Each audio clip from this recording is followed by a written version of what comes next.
কোরবানি ঈদ কিন্তু সামনে চলে এসেছে। আর এই কোরবানি ঈদকে সামনে রেখে আজকে আমি আপনাদেরকে দেখাবো খুবই মজাদার এবং লোভনীয় স্বাদের গরুর মাথার চামড়া ভুনা।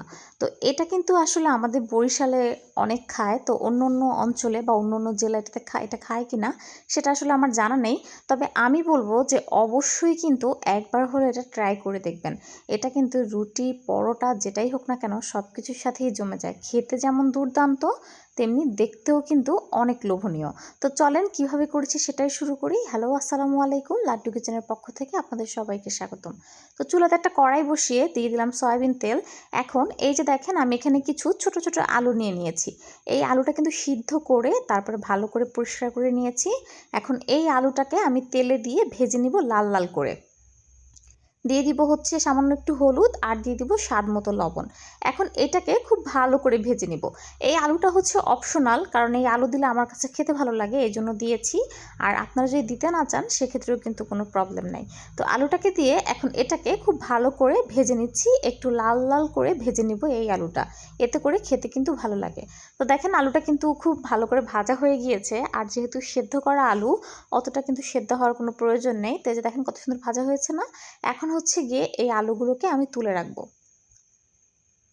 এখন ওই তেলের মধ্যেই দিয়ে দিব হচ্ছে গিয়ে বেশ কিছুটা পেঁয়াজ।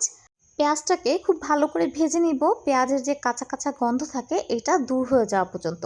এটা কিন্তু অতিরিক্ত ভেজে বেরেস্তা করে ফেলবো না, হালকা একটু ভাজা ভাজা হবে। কাঁচা ভাবটা চলে যাবে, তখনই হচ্ছে গিয়ে এটা ভাজা হয়ে যাবে। তো এইরকম করে ভেজে নিচ্ছি। ভেজে নেওয়া কিন্তু হয়ে গিয়েছে। এখন দিয়ে দিব হচ্ছে আদা রসুন বাটা, আর দিয়ে দিব হচ্ছে জিরা ও এলাচ বাটা। এখন এই মশলাটাকেও খুব ভালো করে এই পেঁয়াজের সাথে ভেজে নিব, যেন মশলা থেকে খুব সুন্দর একটা ঘ্রাণ বের হয় আর মশলাটা যেন ভাজা হয়ে যায়। আচ্ছা, এখানে আরও একটা কথা, আমি কিন্তু আসলে সবসময় বাটা মশলাটা ইউজ করি, কারণ এতে করে হয় কি রান্নার টেস্ট কিন্তু অনেক ভালো আসে। আপনারা চাইলে এখানে আস্ত মশলা অথবা গুঁড়া মশলাটাও দিতে পারেন। তো মশলাটা ভাজা হয়ে গিয়েছে, এখন মশলা যেন পুড়ে না যায় এই জন্য অল্প একটু পানি দিয়ে দিলাম। দিয়ে দিব হচ্ছে ঝালের জন্য মরিচের গুঁড়া, দিয়ে দিব হচ্ছে হলুদের গুঁড়া, দিয়ে দিব হচ্ছে গরম মশলা গুঁড়া, আর দিব স্বাদ মতো লবণ। এখন এই মশলাটাকেও খুব ভালো করে ভেজে নিব, তেল ওঠা ওঠা ভাব হওয়া পর্যন্ত। ঝালের পরিমাণটা কিন্তু আপনারা আপনাদের পছন্দ মতো দিবেন, যতটুকু ঝাল খেতে চান ততটুকু দিবেন। তবে এটি একটু ঝাল ঝাল হলেই কিন্তু ভালো লাগে। তো দেখেন মশলা কিন্তু খুব ভালো করে ভাজা হয়ে গিয়েছে, উপরে কিন্তু মশলার তেল উঠেছে। এখন হচ্ছে গিয়ে দিয়ে দিব সেই গরুর মাথার চামড়া। এই চামড়াটাকে আমি ভালো করে ধুয়ে পরিষ্কার করে নিয়েছি, আর এটা কিন্তু পরিষ্কার করা একদমই সহজ। অন্য একটা ভিডিওতে আপনাদেরকে এটা কিভাবে পরিষ্কার করতে হয় সেটা দেখিয়ে দিব। তো এই চামড়াগুলোকে এখন আমি দিয়ে দিব হচ্ছে কি এই মশলার মধ্যে দিয়ে এখন এইটাকে ভালো করে কষিয়ে নিব। আচ্ছা, এখন এখানে আরও একটা কথা বলি, সেটা হচ্ছে গিয়ে আপনারা যারা খেতে চান না তারা আসলে এটার স্বাদ বুঝবেন না।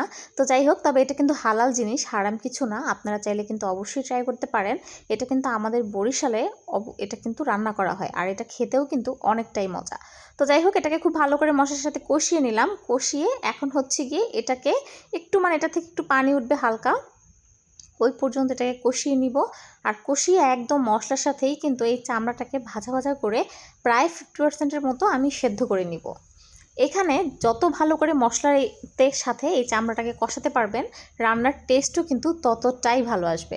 তো এখানে দেখেন খুব ভালো করে কিন্তু কষানো হয়ে গিয়েছে। এখন হচ্ছে গিয়ে এর মধ্যে আমি অ্যাড করে দিব হচ্ছে পানি। তো পানিটা অল্প দিচ্ছি, কারণ আমার এখানে কিন্তু চামড়াটা প্রায় 50% সিদ্ধ হয়ে গিয়েছে। এখন হচ্ছে গিয়ে এই পানিটা দিয়ে এটাকে খুব ভালো করে নেড়েচেড়ে মিশিয়ে সেদ্ধ হওয়া পর্যন্ত অপেক্ষা করব। অনেকটাই কিন্তু সেদ্ধ হয়ে গিয়েছে, ঝোলটাও কিন্তু ঘন হয়ে গিয়েছে। এখন হচ্ছে গিয়ে আমি যে আলুগুলোকে ভেজে রেখেছিলাম সেই আলুগুলো এর মধ্যে দিয়ে দিব। আলুগুলোকে দিয়ে এখন হচ্ছে এটাকে খুব ভালো করে নেড়েচেড়ে মিশিয়ে নিচ্ছি। আর এই পর্যায়ে যখন ঝোলটা ঘন হয়ে যাবে তখন কিন্তু একটু অনবরত নাড়তে হবে, না হলে হচ্ছে গিয়ে নিচে লেগে যাবে। তো এখানে আমি দিয়ে দিচ্ছি হচ্ছে সাদা ও কালো গোলমরিচের গুঁড়া, আর দিয়ে দিব হচ্ছে গিয়ে জিরা গুঁড়া। এখানে আপনারা চাইলে সাদা কালোর পরিবর্তে যে কোনো একটা গোলমরিচ দিতে পারেন। এখন হচ্ছে গিয়ে এটাকে খুব ভালো করে নেড়েচেড়ে একদম মিশিয়ে নিব, আর ঝোলটাকে আমি আরও একটু টানিয়ে নিব। আর এটা কিন্তু একটু হালকা ঘন ঘন মানে মাখা মাখা টাইপের রাখবো, কারণ হচ্ছে গিয়ে যখন এটা নামিয়ে রাখবো তখন কিন্তু ঝোলটা অনেকটাই টেনে যাবে। তো যাই হোক, তৈরি হয়ে গিয়েছে কিন্তু মজাদার লোভনীয় স্বাদের গরুর মাথার চামড়া ভুনা। আর এটা আপনারা কোন কোন এলাকায় কোন কোন অঞ্চলে এটা খায় সেটা আসলে আমার জানা নেই, অবশ্যই কমেন্টে জানাবেন। আর এটা কিন্তু রুটি পরোটার সাথে কিন্তু অনেক মজা লাগে। আর আপনারা কারা কারা এটা পছন্দ করেন সেটাও কিন্তু কমেন্টে জানাতে ভুলবেন না। আমার এই ভিডিওটা ভালো লাগলে অবশ্যই লাইক, কমেন্ট, শেয়ার ও সেই সাথে সাবস্ক্রাইব করে বেল আইকনে ক্লিক করে দিবেন। ধন্যবাদ।